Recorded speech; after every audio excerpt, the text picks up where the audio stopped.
What's going on, guys? I'm SimpleSimon, and it is that time of the year.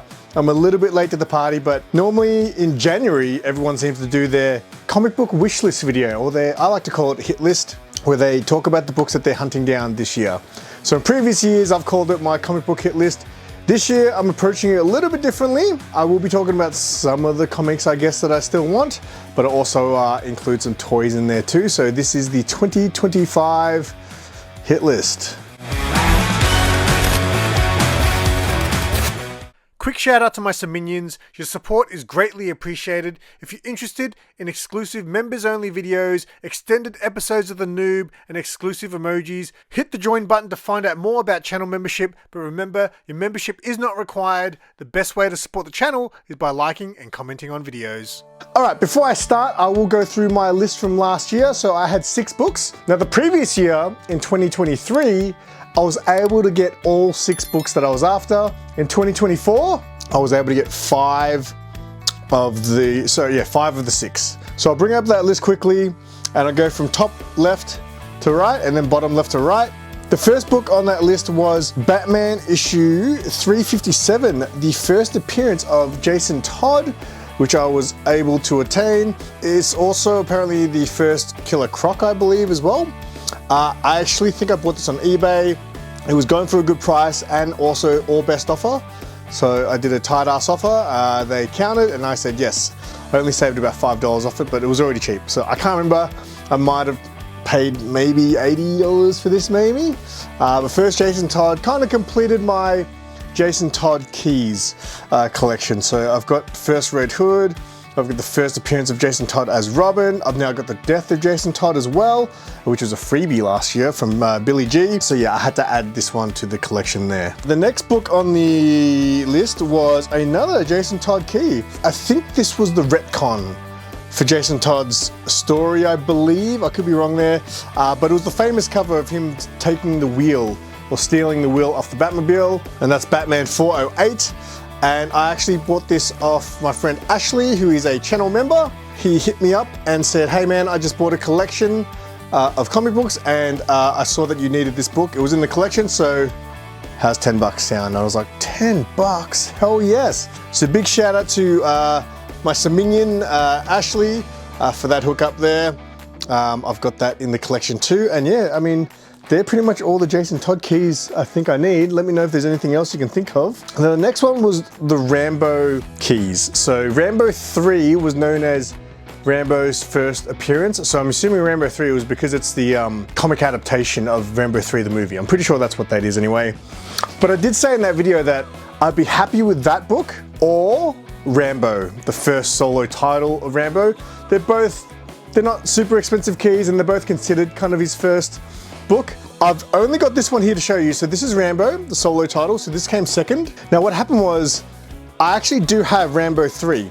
In fact, Rambo 3, the book came in 2 versions. There was the regular version and a 3D version. I actually bought like a set off eBay, which had Rambo 3, Rambo 3 in 3D, and this, all in a set, right? And it's sent to Bub. So those books are gonna be on their way soon. I've been hassling Bub to send my package. It's my favorite comic unboxing of the year. The reason I have this and I haven't received the rest of them is because literally, I think a day after I bought that set off eBay, my mate Stu, Infinite Comics, on Instagram, he comes into work and's like, I got this for you. And he picked this up for me, which was the first solo title. He only paid like $10, $15 or something like that for it from Alternate Worlds. So yeah, I do have that for now. And I guess I'll have 2 soon. So if there's any Rambo nuts out there, maybe I'll include it in a giveaway sometime. All right, so next on the list was the Robin issue 1 in 25 ratio, which was the Federici variants. Federici was the artist, and I wanted the flatline cover. That was the only book I didn't get my hands on. I could have easily just bit the bullet and bought it, but it just, on that list, it's probably the book I wanted least. It was just like a random, oh, I kind of want that book, I'll chuck that on the list. Well, the other books were books I really, really wanted, so I didn't really care. In fact, I'm not even gonna put that book on this year's list. It's just like, if I ever come across it cheap, maybe I'll pick it up. Next is the Star Wars Return of the Jedi, the classic Adam Hughes Princess Leia cover. This was made possible by my buddy Old Wolf. Old Wolf was kind enough to send me his copy, which he had for a long time.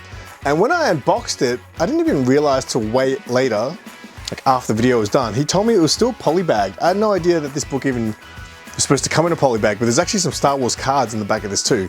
Classic Princess Leia cover there. It's not the best cover, to be honest, but it's still a classic Adam Hughes cover, so I wanted that in the collection for the Star Wars box. So big shout out to Old Wolf for that one. And then the last one was a Dave Stevens cover I really wanted. For those who really know me, you'll know I have a thing for Sheena. Sheena was my first crush when I was a kid. This was a local purchase on eBay.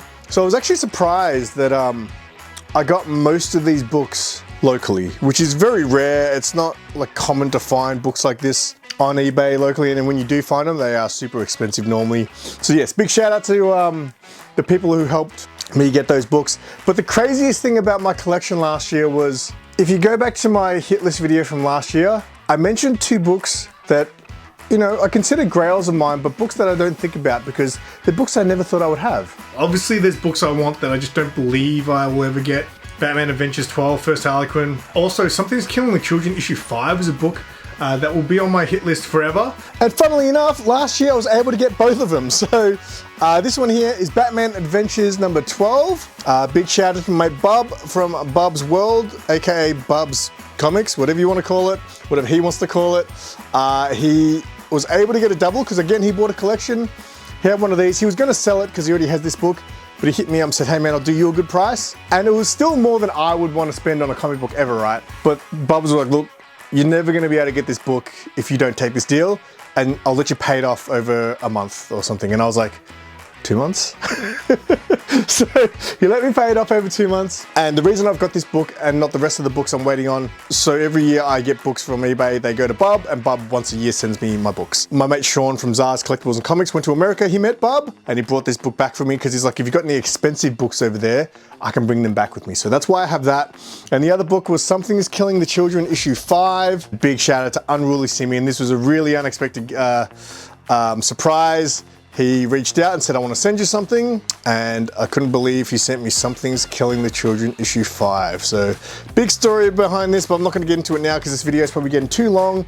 But yeah, this year, I'm going to approach comic books very differently this year because there is not much else I want, especially once I got those books from last year, mainly these 2. You know, I joked around and said, you know, I've reached the pinnacle of collecting. What else do I need? What more is there? What else can I achieve in this world of collecting?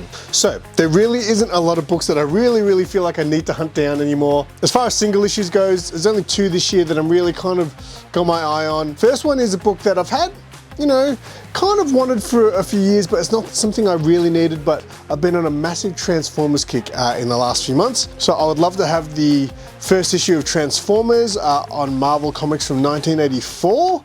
I believe that's their first appearance. And that's the type of book that I feel like I can get. It's not too expensive. I just saw one on eBay for $65, but that was the 3rd print. So I guess it's up to me to decide whether or not I'm okay with the 3rd print or if I need that first print. The other one would be a book that I had a chance to get last year. I've talked a lot before about the Warriors books. I'm gonna take the chance to show you this because any excuse to show you this, right? So obviously this started it all when I first got this photo cover. It's a beautiful thing, look at it.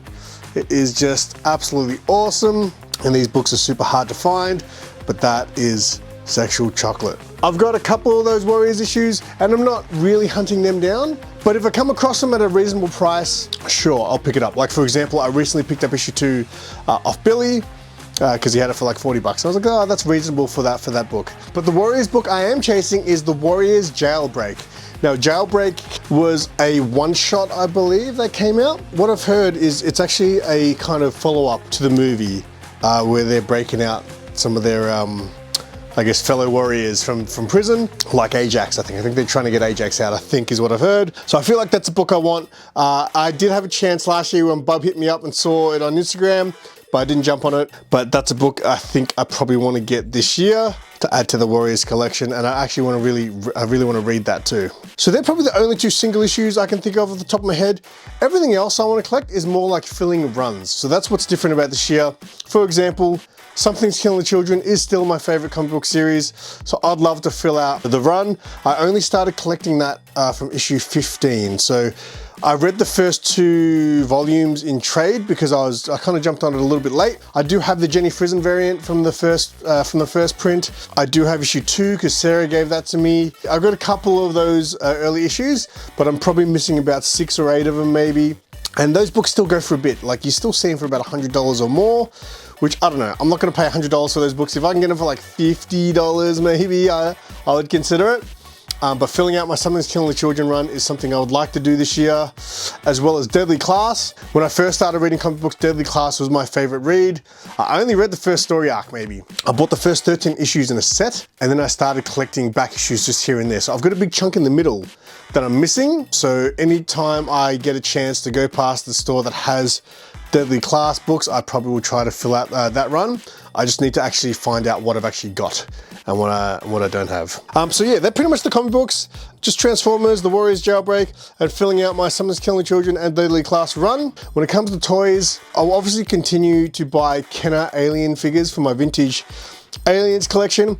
If I see them pop up for 20 bucks and I don't have it, sure, I'll pick it up for 20 bucks. Anything more than that, I'm gonna and ahh a little bit more. But my Aliens cabinet is really full right now. So I'm pretty happy with what I've got there. As far as action figures go, I do want to get a really good Harley Quinn. So I've given Harley Quinn the exception of the only figure that I'll collect multiple versions of. I've got a whole bunch of different Harley Quinns and I want a really good one. And I don't believe they've really made a good one. There's some that look great, but the articulation is not there. So I think I want to get the Mafex Harley Quinn figure. I think that's probably the best one from just looking at the figure. I've missed out twice last year on eBay from local sellers who were selling it at a really reasonable price, and they just didn't pull the trigger, and of course I missed out. And hopefully they release a good one through McFarlane maybe, but that Mafex one, I think Mafex might make the best action figures in my opinion out of all the stuff that I've collected so far. There's another figure I really want to get. I've seen it at Lobo's. It's a NECA Predator figure, but it's actually got like this spear, and the spear has like a xenomorph head on the end of it. So Lobo's had it for $150 loose. And I was like, that looks sick, but I don't want to spend $150 on this thing, right? But I've since found out what that figure is called. It's actually called the Predator Wasp. So that's a figure I'm definitely chasing as well. And that's about it. As far as grails go when it comes to figures, I guess there is an ultimate grail when it comes to those vintage Aliens figures, which is the Kenner Queen Hive playset. I've never seen it in the wild. I know a couple of Australian YouTubers who have purchased it, like I think it was Andrew from Keep On Collecting, Ryan the Collector Kid. I believe those 2 guys were able to get this figure set. So it's basically this huge little playset that's got a queen alien, and it's got this little little egg tube, and you put like ooze into it and it pours over a human. It's really, really cool, but it's not cheap. In box, I'm looking at about $500–600 if I want to buy it in box. Obviously, I don't want it to be sealed or anything like that. I want to be able to take this thing out and display it. So I'd be more than happy to pay for it, you know, get it loose as long as it's complete. If it was with the box, that would be perfect, but I'm willing to maybe spend up to $400 on that thing. But the problem is, when it comes to purchases like that, it's got to be the right time as well, because there's going to be a lot of times where it's there, but I don't have $400 to give you. So, but that Alien Queen set, that's probably my toy grail right now. If I had that, whew, that would complete, I'd be happy with my Alien collection then. And I think that's about it. This list is a bit of a weird one this year because I'm pretty happy with what I have in my collection now. Even if I didn't get any of this stuff that I mentioned in this video, I wouldn't be upset, you know? So this might be my last time I do this, but who knows, who knows? Even when it comes to comic books, right now, I haven't been reading a lot. Obviously, I do read sometimes, but just not a lot. And when I do read, I always read indie. But the thing that interests me most right now when it comes to comic books is the franchise IP type comic books like Street Fighter, for example, Final Fight, Masters of the Universe, Transformers, things like that, Aliens, Predator. All that stuff is kind of the things that are interesting me more when it comes to comic books. So I can see myself selling a lot of my collection off comic book wise and really refocusing what I get into. So I can see in 3 years time that my collection is going to look very different. So yeah, anyway, that's my hit list, I think. Let me know in the comments what's on your 2025 hit list this year. What are some of the comic books or some of the toys that you want to pick up and that you are hunting down this year? So let me know in the comments, and if you want to support the channel even further, give this video a like, consider membership if you want perks, and until next time, I'm Simple Simon. Tell your friends and keep it simple.